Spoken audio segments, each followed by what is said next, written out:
Hello बेटा, I am going to continue from question number 7।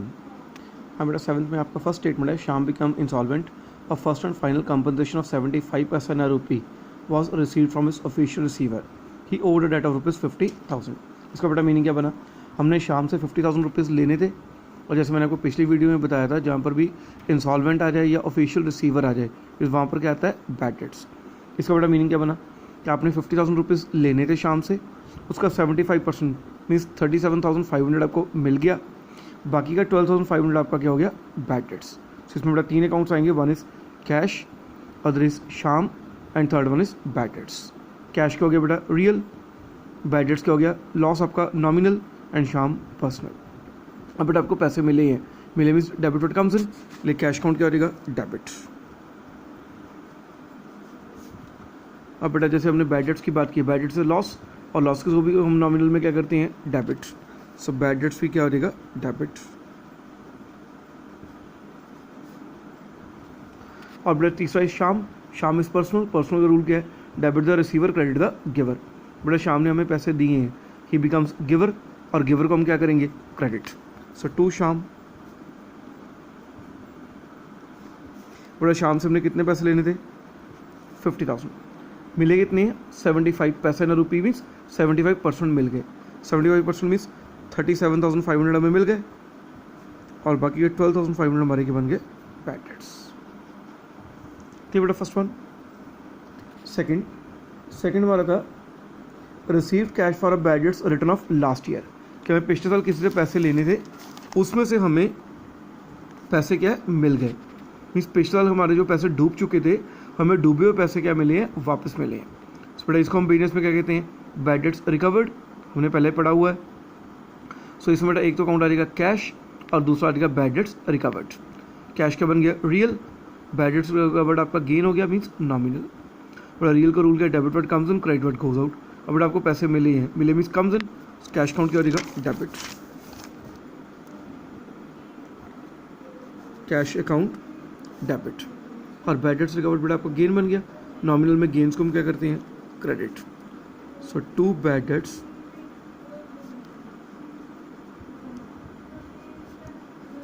Recovered account is 25,000। Clear? Next third is rent due to landlord. Rent due का मतलब क्या बना? आपने अभी तक रेंट पे नहीं किया, अगर तो लिखा होता रेंट पेड टू लैंडलॉर्ड, फिर तो एक रेंट आया था और दूसरा कैश आया था, और उसमें लिखा rent due to landlord. Due means हमने लैंडलॉर्ड को रेंट फ्यूचर में देना है। देना मीन्स हमारे लिए क्या बन गया? आउटस्टैंडिंग। तो इसमें काउंट आएगा तो रेंट और दूसरा आएगा आउटस्टैंडिंग रेंट। रेंट बेटा आपके लिए एक्सपेंस, और एक्सपेंसेस को हम नॉमिनल में क्या करते हैं? डेबिट। तो रेंट डेबिट हो जाएगा।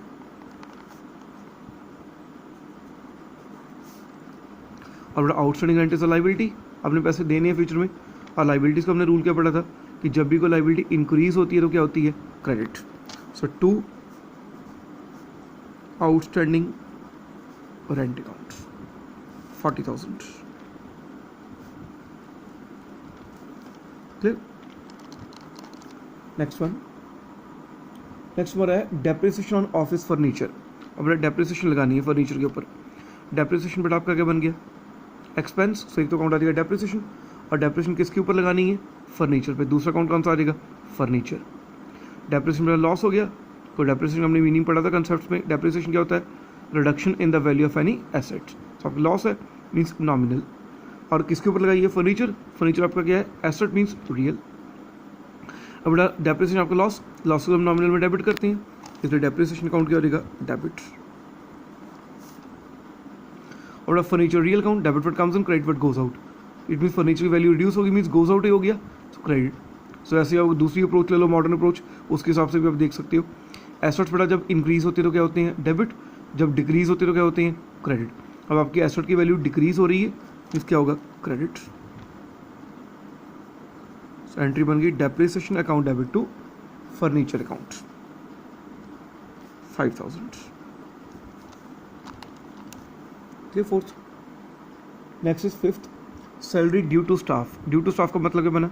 हमने अभी स्टाफ को सैलरी देनी है, ये भी ड्यू है, पेड नहीं है। अगर पेड होता तो कैश होना था, इसमें भी क्या है? सैलरी हमने स्टाफ को भी ड्यू की है। Due means outstanding. सो एक तो काउंट आ जाएगा सैलरी और दूसरा आ जाएगा outstanding salary. Salary is an expense और नॉमिनल में एक्सपेंसेस क्या होते हैं, डेबिट, तो सैलरी डेबिट हो जाएगा। और बेटा आउटस्टैंडिंग सैलरी से लाइबिलिटी, लाइबिलिटीज का रूल क्या है, जब भी लाइबिलिटी इंक्रीज होती है तो क्या होती है, credit.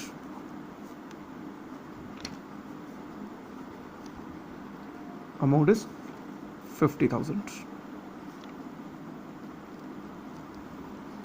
Next paid income tax. बेटा पेड इनकम टैक्स का क्या है, जैसे हमने बेटा टैक्स का कंसेप्ट पढ़ा था, टैक्सेस हमारे दो तरह के होते हैं, एक तो होते हैं बिजनेस के रिगार्डिंग जिसको हम कहते हैं जीएसटी हो गया या एक्साइज ड्यूटी हो गया, ऑक्ट्राई हो गया, ये सभी किसके रिगार्डिंग होते हैं, बिजनेस के रिगार्डिंग। और जो बिजनेस के रिगार्डिंग टैक्सेस होते हैं वो हमारे लिए क्या होते हैं, एक्सपेंस। ऐसे बड़े कुछ टैक्सेस होते हैं हमारे पर्सनल नेचर के, ठीक है। पर्सनल नेचर के टैक्सेस कौन कौन से होते हैं, इनकम टैक्स हो गया, प्रॉपर्टी टैक्स हो गया, वेल्थ टैक्स हो गया, गिफ्ट टैक्स हो गया, ये सारे टैक्सेस कौन से होते हैं, पर्सनल नेचर के। और पर्सनल नेचर के टैक्सेस हम क्या कहते हैं, ड्राइंग्स। सो इनकम टैक्स पे किया, income tax means personal tax है, सो एक तो अकाउंट आ जाएगा ड्राइंग्स। और दूसरी पेमेंट की है, अब पेमेंट चेक से तो की नहीं है, सो दूसरा अकाउंट कौन सा आ जाएगा, कैश। ड्राइंग्स बेटा कौन सा बन गया, पर्सनल, कैश रियल। और पर्सनल रूल क्या है, debit the receiver credit the giver. पर ड्राइंग्स किसने की है, बिजनेसमैन ने, ही बिकम्स रिसीवर, और रिसीवर को हम क्या करेंगे, डेबिट। सो ड्राइंग्स बेटा डेबिट हो जाएगी।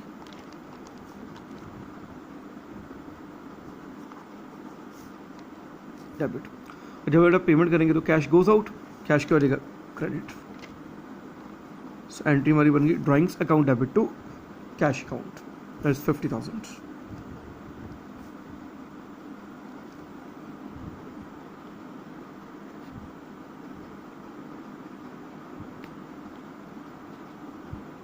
सॉरी 50 नहीं 150 बेटा, से भी हो गया। नाउ द लास्ट वन मिला है receive commission rupees 25,000 half of which is in advance.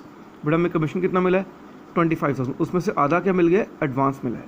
सो बेटा अकाउंट्स कौन कौन से आएंगे, एक तो हमें पैसे मिले मीन्स एक तो अकाउंट आ जाएगा कैश, दूसरा हमें कमीशन मिला है, दूसरा अकाउंट कौन सा आ जाएगा, कमीशन, और तीसरा एडवांस में मिला है आधा, सो तीसरा क्या आ जाएगा, commission received in advance. Accounts बेटा 3 आइडेंटिफाई हो गए हमारे। अब बेटा कैश क्या बन गया, एसेट रियल। कमीशन आपको मिला मीन्स आपके लिए इनकम बन गया, सो नॉमिनल। जो आपको पैसे एडवांस में मिल गया कमीशन, बेटा हमने पहले भी किया था, अगर हम किसी को पैसे एडवांस में दे देते हैं तो हमारे लिए एसेट होते हैं, और अगर हमें पैसे एडवांस में मिल जाते हैं तो हमारे लिए लाइबिलिटी होते हैं, ठीक है। सो तीसरा कौन सा आ जाएगा आपका, लाइबिलिटी मीन्स रियल अकाउंट्स। बेटा रूल्स में आ जाओ, रियल का रूल क्या है, debit word comes in credit word goes out. बेटा आपको पैसे मिले हैं, मिले means comes in, so cash account क्या हो जाएगा, डेबिट। और कमीशन में लिए इनकम बना, और इनकम्स को में नॉमिनल का रूल क्या होता है, debit all expense and losses, credit all incomes and gains. Commission हमारे लिए इनकम है, इसलिए कमीशन क्या हो जाएगा, क्रेडिट। और जो हमारे जो एडवांस कमीशन मिला है दैट्स आल्सो लाइबिलिटी, जो हमें पैसे एडवांस में मिल जाते हैं हमारी लाइबिलिटी बन गए ना। और लाइबिलिटी का रूल क्या है, अगर लाइबिलिटी इंक्रीज होती है तो क्रेडिट, डिक्रीज होती है तो डेबिट। अब बेटा हमारी लाइबिलिटी इंक्रीज हो रही है तो क्या होगी, क्रेडिट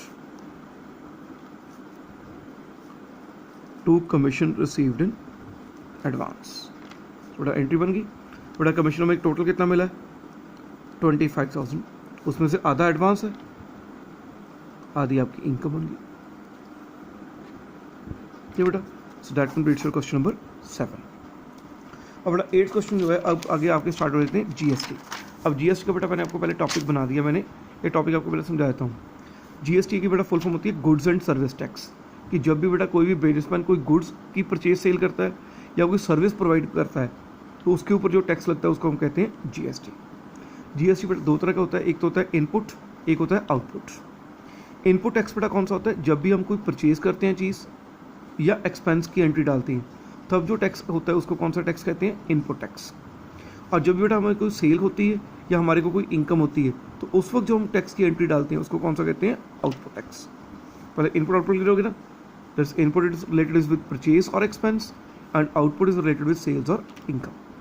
अब बेटा आगे जो चाहे इनपुट हो चाहे आउटपुट हो, आगे 3 कैटेगरीज में डिवाइड हो जाता है, सीजीएसटी, एसजीएसटी एंड आईजीएसटी। ठीक, सीजीएसटी और एसजीएसटी क्या होते हैं, विद इन स्टेट,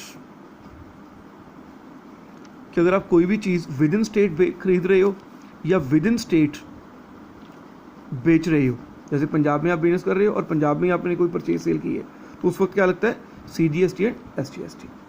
ठीक है, आईजीएसटी बेटा लगता है इंटर स्टेट,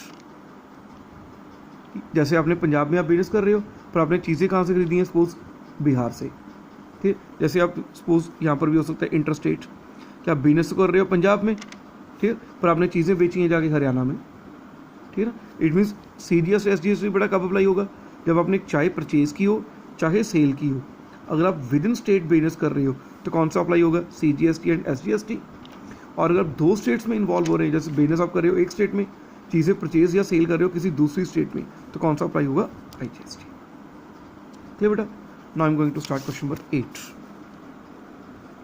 ट्रांजैक्शन बेटा वैसे ही चल रही है परचेज सेल की।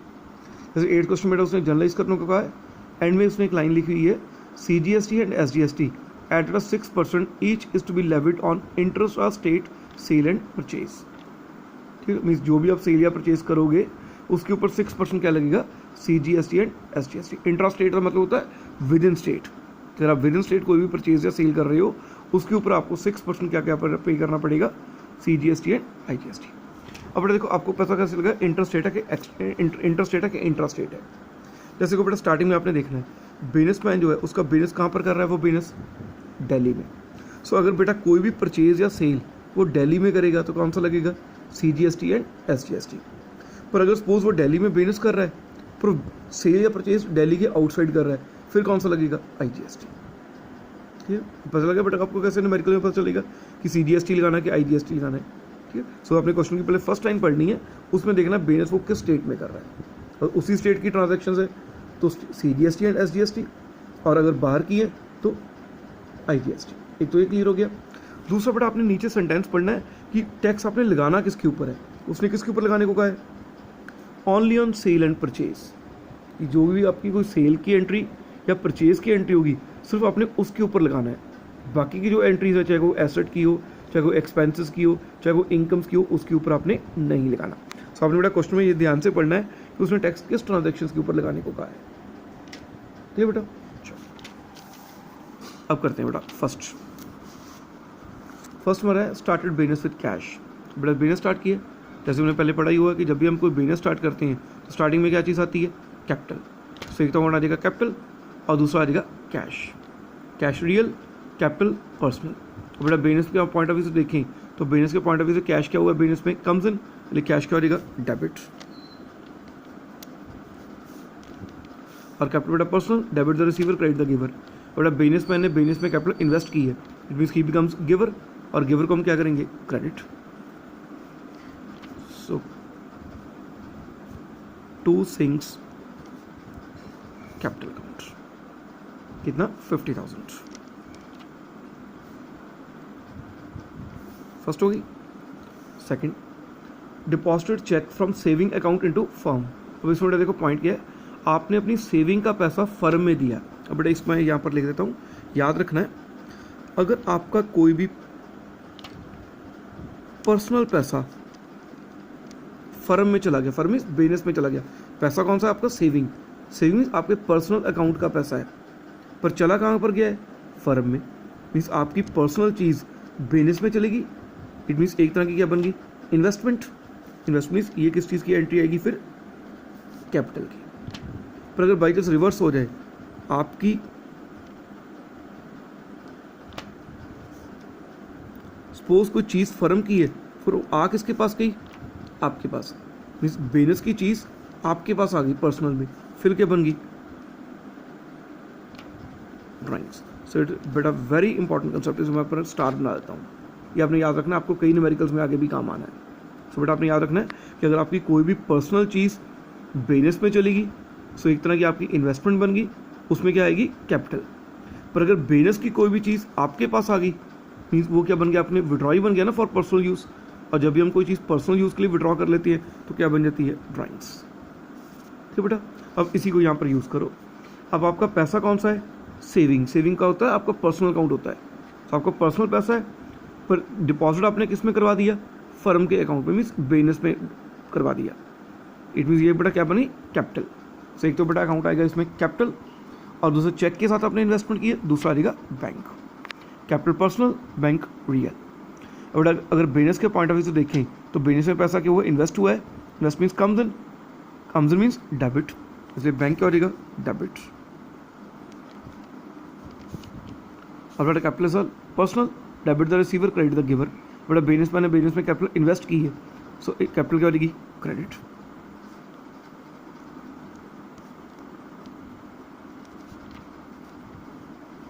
Is 2 lakh, 2 lakh. Third, received cash from Ram, आपको राम से पैसे मिले हैं, सो एक तो बेटा अकाउंट आ जाएगा कैश और दूसरा आ जाएगा Ram. Cash real, Ram personal. बेटा पैसे मिले हैं, debit word comes in, cash account क्या हो जाएगा, डेबिट। एंड बेटा राम बिकम्स गिवर, गिवर को हम क्या करते हैं, क्रेडिट। That is 50,000.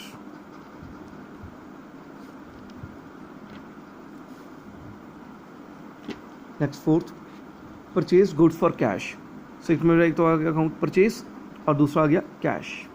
और तीसरे बेटा हम सामने टैक्सेस भी लगनी है, तीसरे साथ में क्या आ जाएंगे, इनपुट टैक्सेस। हमने ऊपर पढ़ा था ना कि जब भी हम कोई परचेज करते हैं तो कौन सा टैक्स लगता है, इनपुट टैक्स। ठीक है, और बड़ा अकाउंट्स इसमें एंट्री बनाओ। बड़ा परचेज आपका क्या बना, एक्सपेंस, और एक्सपेंसेस को हम नॉमिनल में क्या करते हैं, डेबिट। ये तो हम पहले भी कर ही चुके हैं। सो परचेज अकाउंट क्या हो गया, डेबिट। कितने की परचेज की हमने, जस्ट 15,000 की। उसके बेटा परचेज के ऊपर लगना इनपुट टैक्स, और इनपुट टैक्सेस बेटा क्या होते हैं, डेबिट ही होते हैं। अगर परचेज डेबिट है तो इनपुट टैक्स भी साथ में डेबिट होंगे। Input CGST debit, input SGST debit. कितना है, 6%, और 15,000 का 6%, दैट इज 900।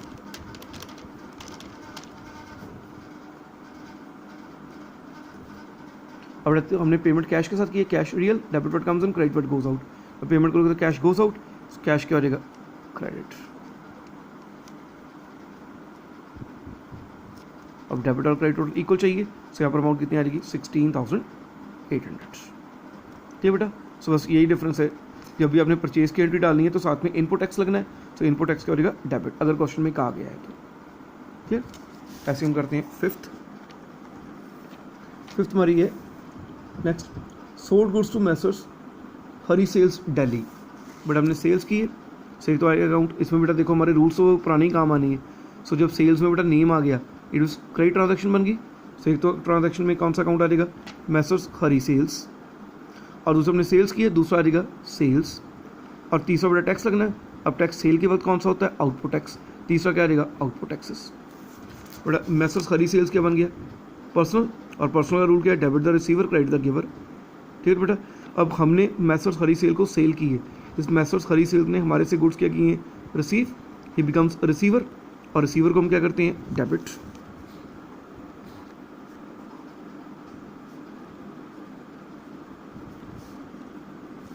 और सेल्स बेटा हमारे लिए इनकम बन गया, इनकम्स को हम क्या करते हैं, क्रेडिट।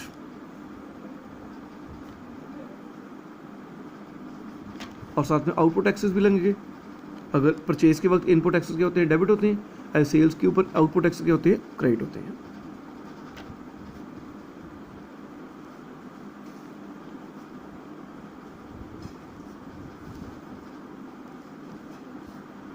अपना सेल्स आपकी कितने की है, इस 12,000 की, तो सेल्स कितने की है, 12,000 की। उसका 6% बन गया 720,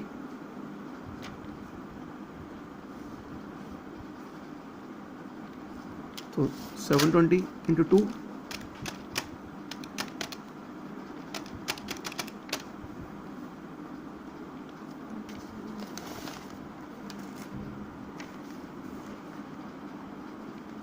तो बेटा फिफ्थ आपने यहाँ पर डेट्स डालनी है। मैं तो वैसे 5, 6 लिखी जा रहा हूँ ना, आपने डेट्स ही लिखनी है।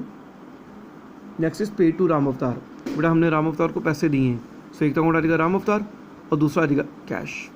राम अवतार पर्सनल, कैश रियल। बेटा पर्सनल रूल क्या, debit the receiver credit the giver. बेटा हमने राम अवतार को पैसे दिए हैं, ही बिकम्स रिसीवर, और रिसीवर को हम क्या करेंगे, debit.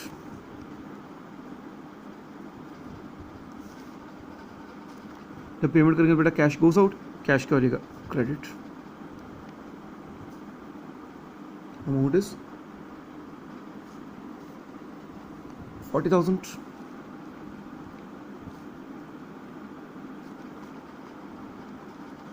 Next, receive from messrs Hari sales. बेटा आपको हरी सेल्स से पैसे मिले हैं, सो एक तो अकाउंट आ जाएगा कैश और दूसरा आ जाएगा हरी सेल्स। सो एक तो आएगा कैश आ जाएगा और दूसरा हरी सेल्स आ गया। कैश आपका क्या बन गया, रियल। हरी सेल्स क्या बन गया आपका, पर्सनल। बड़ा रूल्स में आ रहे debit word comes in, credit word goes out. बड़ा आपको पैसे मिले हैं, means cash comes in, cash क्या हो जाएगा, डेबिट। सो हरी सेल्स आपके लिए बेटा गिवर बन गया, सो हरी सेल्स क्या हो जाएगा, क्रेडिट।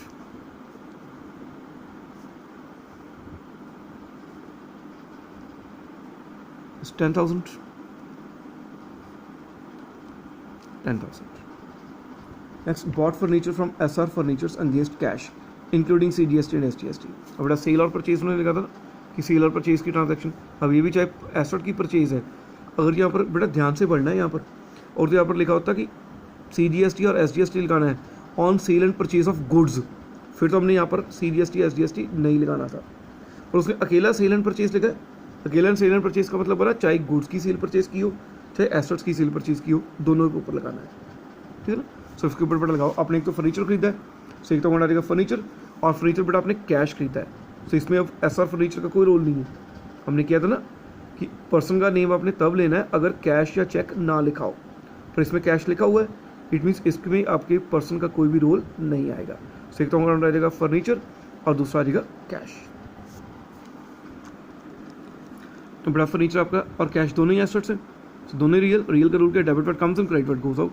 बड़ा फर्नीचर आपने परचेज किया है, purchase means comes in, so furniture account क्या हो जाएगा, डेबिट। और बड़ा साथ में क्या है, इनपुट टैक्स भी लगनी है, तो परचेज के वक्त इनपुट लगता है, सेल के वक्त आउटपुट लगता है।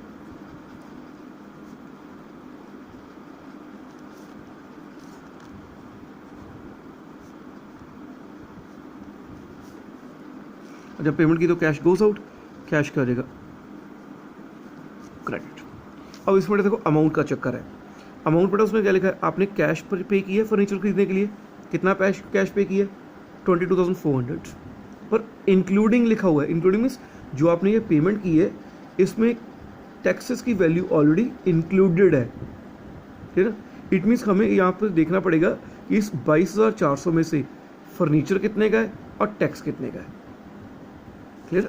और हमें बेटा फर्नीचर की वैल्यू दी होती कि 22,400 का फर्नीचर ही है, फिर तो हम उसके ऊपर 6% टैक्स खुद कैलकुलेट कर लेते, पर इसमें हमने फर्नीचर की वैल्यू नहीं गिवन, हमें उसने टोटल वैल्यू दी है कि टोटल हमने अमाउंट कितनी पे की है, 22,400, उसमें टैक्सेस ऑलरेडी बीच में इंक्लूडेड चल रहे हैं, ठीक है ना।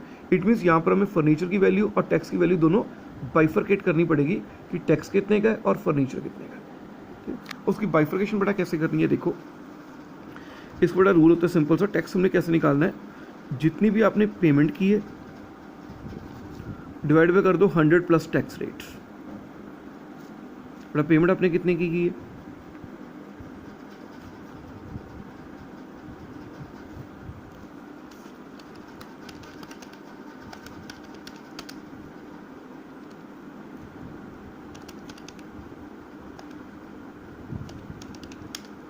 आप सिंपल कर लो, यहाँ पर सीधा ही कर लो 12, ईजी रहेगा। तो 6% CGST है, 6% SGST है, टोटल टैक्स आपको 12% हो गया ना, सो ये कर दी।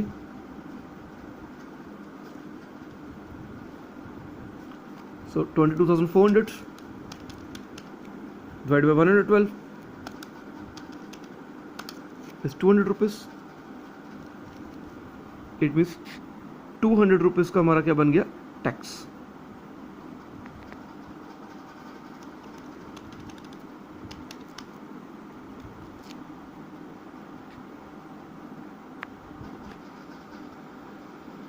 यहाँ बेटा आपको एक और सिंप्लीफाइड तरीका बताता हूँ, इसको रहने दो आप, इसमें आप कंफ्यूज हो गए।